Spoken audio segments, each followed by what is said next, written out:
Hello everybody, I'm Don Counts and welcome into Fayetteville Public Utilities. I have our CEO, General Manager Britt Dye with us, and we have our monthly report on what's going on around Fayetteville Public Utilities. And Britt, we are on the radio pretty regular and on social media talking about some of the things going on around town, and there's a lot of construction all over town. So I don't know where you want to start, but I'll let you take it away from there. Well, our water projects are continuing on First Avenue, Swanson, Scenic, Hatcher, Morningside. We have got some construction going on Manor Avenue around Clark and Mart and Mayberry Street over in that area. So got a lot going on. We're also changing poles, pulling in new conductor around Brogan Avenue, and eventually we'll be going over toward the avenues to just a small area over there as well. Okay. And that work is going to continue for another at least year or so, correct? Absolutely. You know, we're bringing in another crew next week so we can start getting the cleanup done a little quicker. We have also got our contractors working on Ardmore Highway, putting in that new line to make that tie from the Huntsville Highway to the pump station. Those guys have worked through the winter, pretty hard through the winter, some pretty harsh times, but we're looking at some good weather, or warm weather anyway, I guess. So what's their schedule going to be like for the summer? Well, we'll keep improvements. We still got a lot to do on Kiwanis. It's all through the city, you know, in several different areas of where we'll be skipping around to get the worst part done that we feel like it's the worst part.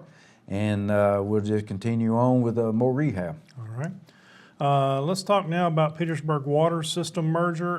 Let's start from the beginning. This has been going on for quite some time, but we just now taken it over as of May 1st. But let's go back to the beginning and talk about how this all came about. Well, the comptroller's office forced the merge when you have a system in financially distressed, and so they felt like that was a good move, and so that's where we are today, and making progress. We have worked with several different customers on several different things of where meters were estimated, and trying to get all that worked out, and then we'll just keep moving forward and everything will be where it needs to be. Okay. Now when we talk about the estimated meters, they've been estimated since you said, I think, about December, and then in May 1st, and we're trying to reconcile that. That's what we're trying to do now, and when the customers have any issues or questions, please feel free to call, come by, and we'll sit down and explain to you how we got where we are. One reason that we are where we are is because we were furnishing Petersburg 100% of their water, so it was just a natural progression for the comptroller to say that we need to take them over whether we wanted to or not. It was just something we had to do. That's correct. All right. Our water quality report is now out on the website. That's something that happens every year, and we're very blessed to have the Oak River running right through our town, where we have an abundance of water, and good water at that. Yes, and here lately it's been taking a lot more chemicals to treat the water. You know, we've had a lot of rain, the river's pretty muddy. Yeah. So, you know, the guys really got to work a little longer, a little harder, and treat the water to be sure it's where it's supposed to be as far as safe quality drinking water. And one thing that you had a hand in since you have been the CEO is that system has been changed over to a membrane filter system. It's pretty high tech, and that's one reason we have such good drinking water. Yes, it's a lot better technology now than it has been. Okay. With spring here, and you've been a lineman before, you know how important it is for people not to put signs on utility poles, but you see it every day. It's dangerous. It's very dangerous for the guys that climb, and you know, especially it's dangerous at any point in time. But if you're out there climbing poles at night and you can't see, you know, all the screws and nails and all that's placed in a pole to hang signs. So we're asking, please do not put any type of sign on a utility pole. Whether it's a yard sale or a campaign sign, which there's a lot of campaigning going on now. We just wish you wouldn't do that. Staples and nails, as he mentioned, and tacks. There's poles, especially around the avenues and different, I guess some of the high traffic areas just full. Yeah, a lot of signs, and you know, if we have a sign, it will be tore off the pole, and you know, so we can climb it safely, or if we're in a bucket, you know, if we're working close to a sign, you know, the signs will be tore off the post. Okay. All right, let's talk about the school uplift. We want to congratulate Ralph Askins, Fayetteville High School, and Riverside Christian Academy for completing the school uplift for 2025-2026. The School Uplift Program, Britt, through TVA, helps school make better energy choices. That's correct, and we're proud of their winners, and hope we have more next year. Schools who complete will earn a $10,000 grant, and they can invest in students and their learning. And I think we've got an article going out about that. We also have an article, if you want to hear all the details, going to be in the paper next week about Petersburg Water, so a more detailed deal on that. Highland Rim School, we've been out there. FPU believes in educating the community and investing in the future of generations. And Lyman, along with Louie and Louie the Lightning Bug, and Sniffy the Sniffosaurus, that's with natural gas, recently visited Highland Rim School to teach electrical and natural gas safety to students. And I know you spear that up and make sure our linemen are there, and we have a very good program there for that. Yeah, we have a lot of good programs as far as demonstrating for the younger group, and had a good farm safety day as well. We went down and set up our demonstration trailer. We also helped cook and provide that meal too, and big turnout. Kids really like what we show, and we appreciate the opportunity to be able to participate. One thing, Britt, the kids really like is them hard hats. Yeah, they like the hard hats. Yeah, and I don't know how many we gave out, but we gave out a bunch, and that makes you proud, and they wore them all day. FPU hosted the Chamber Breakfast Buzz here at FPU on May 14th. So that was a good opportunity for networking, and had quite a few businesses and people around.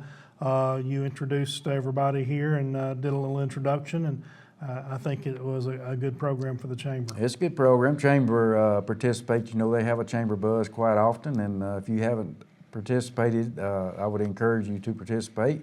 We were hoping to stay longer for the Breakfast Buzz that day, but we had budgets and still got budgets and trying to finalize everything with that. So it's been a very, very busy last 3 to 4 months. Katie Burke represented us well in there and did a good job. One thing about that is you're on the Chamber board, so you kind of have a know of what all's going on with them, and that's another good group of people who do a lot of good things. It is, a lot of work going on that's provided by the Chamber, and the hardest part about that, we've been so busy, I haven't been able to participate like I would really need to with the Chamber board, but I got priorities that I got to take care of as far as FPU, and that's where my focus is. Yep, a whole lot of stuff going on around here, and I'm proud you're the one having to take care of it. SUB, the Student Utility Board, we had an awards day. It was held on May 7th. That's for last year's group, and Weston Stillman was this year's $1,000 scholarship recipient. I know you're proud of that. In fact, you got him interning, I guess. Yeah, he's been working through the summer as of right now, and some during when school was going on, and he's really enjoying it, learning a lot, and he's planning on going off to school, and wish the best for all of them. All of them's planning on going off to school, all the Student Utility Board. We do congratulate all the Student Utility Board members and our local high school and college graduates. A lot of people graduating, a lot of moving and shaking going on now, Britt, but we also have the Washington Youth Tour coming up for a week in June, which, this is, June's here just about. We have Mariah Dole from Fayetteville High School, Aaliyah Billings from RCA, and Jocelyn Locke from Lincoln County High School. They'll be participating or sponsored by FPU and the Tennessee Electric Cooperative Association with a visit to Washington, D.C. coming up this month. The flags, Britt, let's talk about the flags. That's something that the guys spend a lot of time getting the flags up, and we just got them up just before Memorial Day weekend. That we did, and we do that every year with the support of the veterans, and Miss Linda Williams is one that heads that up, working with us to get all the flags put up, and which they'll be up for quite some time. Yeah, that's good. So the American flags will be displayed until Veterans Day, I believe it is. Then you take them down at that point.